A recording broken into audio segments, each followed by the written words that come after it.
శ్రీమాత్రే నమః. శ్రీ స్కాంద పురాణ అంతర్గత కార్తీక పురాణం 17వ అధ్యాయం తత్వబోధ. స్థూల సూక్ష్మ స్వరూపాలు, దోషాలు, సుఖదుఖాలు, కర్మబంధం, ముక్తి, జడము, జిత్తు మొదలైనవి ద్వంద్వాలకు సంబంధించినవి. మనము చేసుకున్న పుణ్యపాపాలు సూక్ష్మదేహ రూపంలో ఉంటాయి. అవి నశిస్తే గాని ముక్తి రాదు. మాటల ప్రస్తావన వచ్చింది కాబట్టి ఈ విషయాల గురించి పరమేశ్వరుడు పార్వతీదేవితో చెప్పిన విషయాలు నీకు నేను చెబుతాను. జీవుడెవరు? నీవే కదా. మరి నేనెవరిని అని అడుగుతావేమిటి? అహం బ్రహ్మ అంటే నేనే బ్రహ్మ అని అర్థం. దీనిలో అనుమానం అవసరం లేదు అన్నాడు. ఆ మాటలు విన్న పురుషుడు, ఓ మహాత్మా, అహం బ్రహ్మ అనే దానికి అర్థం తెలియటం లేదు, నాకు అర్థమయ్యే విధంగా చెప్పండి అన్నాడు. దానికి ఆ ముని అంగీకరించి వివరించటం మొదలుపెట్టెను. వాక్యార్థ జ్ఞానానికి పదార్థ జ్ఞానం కారణమవుతుంది. నీవు అంతఃకరణానికి, దాని వృద్ధానికి సాక్షివై, చైతన్య స్వరూపుడివై, నిత్యుడివై, ఆనందరూపుడివై ఉండి కూడా నిన్ను నీవు తెలుసుకోకుండా ఉంటివి. జడరూపమైన ఈ దేహమే నేననే బుద్ధి వదిలిపెట్టి సత్యానంద స్వరూపుడివై పరమాత్మను నేనే అని భావించు. శరీరాలు కుండల వలె అనేక లోపాలతో ఉంటాయి, అందుకే అవి పరమాత్మ కాలేవు. అలాగే ఆశావాదులు మార్పు చెందుతారు. శరీరం ఆత్మ కాదు. ఆ విధంగానే పంచభూతాత్మకైన మా శరీరంలోని ఇంద్రియాలు కూడా నీవు కాదని గ్రహించుము. మనస్సు, బుద్ధి, ప్రాణవాయువు మొదలైనవి దేహం, ఇంద్రియాలు హాని చేసే లక్షణాలు కలవి. కాబట్టి అవి ఎటువంటి పరిస్థితులలో అవి తంత్రంగా పరమాత్మ కాలేవు. పరమాత్మ సన్నిధానంలో చేత దేహాదులను నేనని భావించు.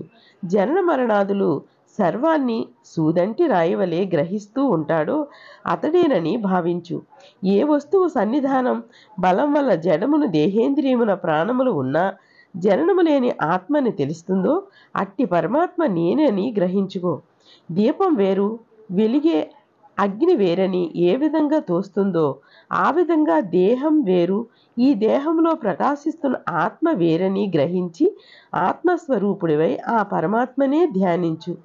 జగత్సనుష్యుల వల్ల ఎందును పదార్థాలు లయమైనప్పుడు ఎవరు వికారరహితులై సాక్షిభూతుడై చూస్తుంటాడో అతనే నేనని భావించు.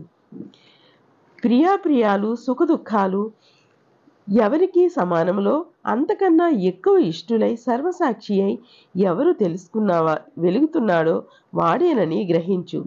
ఎవరు బోధరూపుడు సాక్షి లక్షణాలున్నవాడే త్వపదార్థమైన వాడుతాడు. ఇంద్రియాలు, దేహం, మనస్సు, ప్రాణం, అహంకారం వీటికంటే విలక్షణంగా ఉంటాడు. ద్వంద్వదాదుల చేత కూడా షడ్భావ వికారాలు లేనివాడు. ద్వంద్వ పదార్థములను ఇచ్ఛించిన తదుపరి తత్సర్థాన్ని విచారించాలి. దానికంటే భిన్నం కాని రూపంతోనూ ప్రత్యక్ష శృతి చేతను సంసార దోషం, స్థూలం మొదలైన లక్షణాలు లేనివి, తనకంటే మించిన ఆనందము లేనిది, శాశ్వతమైనది, సత్యజ్ఞాన లక్షణాలు కలదియు, అదృశ్యత్యాది లక్షణాలు కలదియు, అజ్ఞానాంధకారం లేనిది, నిర్మలమును సర్వ పరిపూర్ణమైనదేనియు అయిన స్వరూపం పరమాత్మ అవుతుంది. సర్వజ్ఞత్వం, సర్వేశ్వరత్వం, సంపూర్ణ శక్తిత్వం వేదాలలో ఎవరికి చెప్పబడుతున్నాయో వానినే ఆచరించు. ఏ వస్తువును గూర్చిన జ్ఞానం వల్ల సర్వజ్ఞానము కలుగుతుందని వేదాలలో ప్రతిపాదింపబడి ఉన్నాయో అది పరబ్రహ్మని గ్రహించు. ఆ పరమాత్మ కర్మఫల దాతవును, జీవులన్నింటికీ కారణుడవని వేదాలు చెబుతున్నాయి. జీవాత్మ, పరమాత్మ అనే జ్ఞానము గలవాడే పరమాత్మ అవుతాడు.